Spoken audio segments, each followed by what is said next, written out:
صلی اللہ رسول الکریم اما بعد فاعوذ باللہ من الشیطان الرجیم بسم اللہ الرحمن الرحیم۔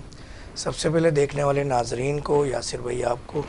اور خاص طور پہ وہ ہڈن ناظرین جو کہ ہمیں سوشل میڈیا پہ ہم سے کنیکٹڈ رہتے ہیں، چاہے کہ 21 نیوز ہو یا ڈاکٹر فہیم ہربلسٹ کے نام سے کوئی بھی سوشل میڈیا کا پلیٹ فارم ہو،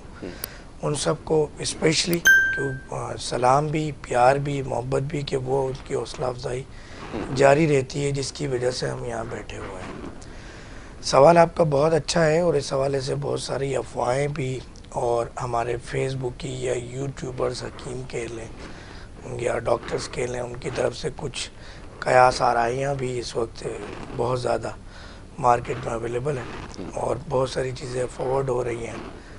پازیٹیو بھی ہو رہی ہے، نیگیٹو بھی ہو رہی ہے۔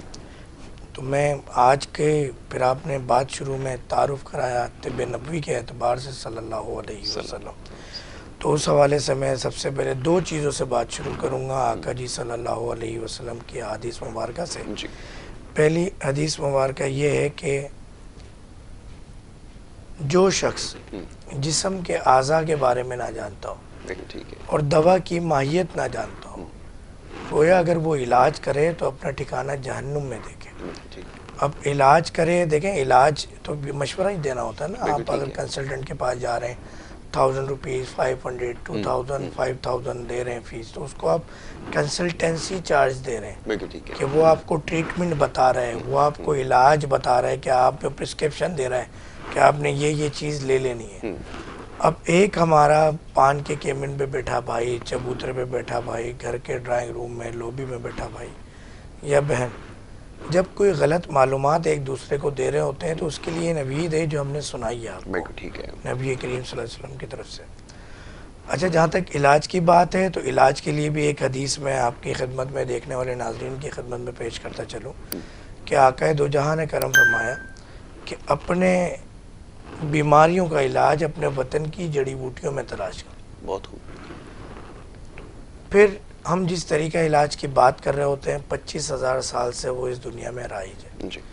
جبکہ دوسرے طریقہ علاج، تقریباً طریقہ علاج جتنے بھی ہیں، 2-3 طریقہ علاج کے علاوہ،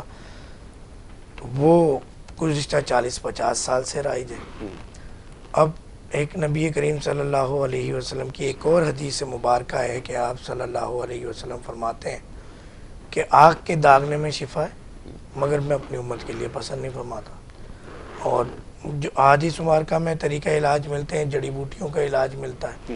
حجامے کا علاج ملتا ہے، آگ کے داغنے کا ملتا ہے، یا پھر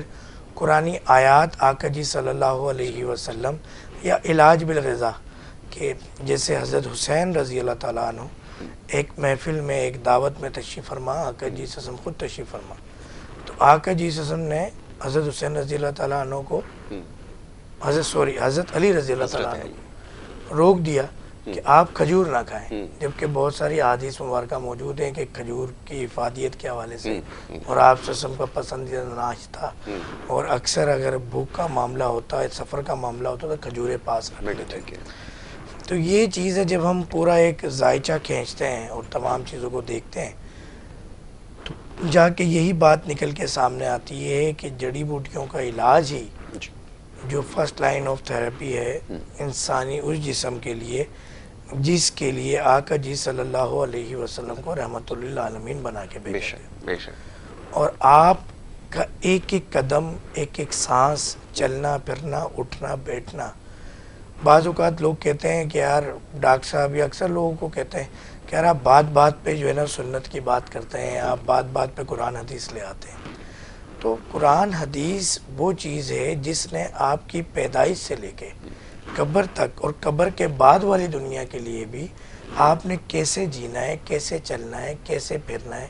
کیسے سونا ہے، کس کروٹ سونا ہے، کس وقت سونا ہے، کس وقت اٹھنا ہے، بالکل بتا دیا ہے۔ اور آج سائنسی تحقیق کے اندر اگر جا کے دیکھیں تو وہی بات سامنے آ جاتی ہے کہ اگر آپ رات کو عشاء کے بعد نہ سوئیں تو آپ کے جسم میں جو انزائم ریلیز ہونے ہیں، جو آپ کی باڈی کے لیے ہیلپ فل ہوتے ہیں، آپ نہیں سوئیں گے تو وہ انزائم ریلیز نہیں ہوں گے۔ بالکل ٹھیک ہے۔ اگر آپ تہجد اور فجر میں نہیں اٹھیں گے تو وہ انزائم ریلیز نہیں ہوں گے، وہ انرجی لیول آپ کو نہیں ملے گا۔ بالکل ٹھیک ہے۔ آپ دل کی بیماریوں سے، ہارٹ اٹیک سے، شوگر سے، بلڈ پریشر سے، پیرالائزیشن سے نہیں بچیں گے۔ آپ دیکھیں مریض اکثر تہجد سے اشراق کے درمیان کا وقت ہوتا ہے، جس وقت فالج کے، جس وقت ہارٹ اٹیک کے سب سے زیادہ ریشو ہے اٹیکس ہونے کے، ٹھیک ہے، کہ آپ بستر پہ سو رہے ہوتے ہیں. بالکل ٹھیک ہے، تو یہ چیز ہمیں سمجھنا ضروری ہے، تو یہ ایک تمید باندھنا ضروری ہے. بالکل ٹھیک ہے، اب آ جاتے ہیں آپ کے سوال کی طرف. بالکل ٹھیک. آج کل جس طرح ایک پپیتے کا پتوں کا جوس کا ایک ٹرینڈ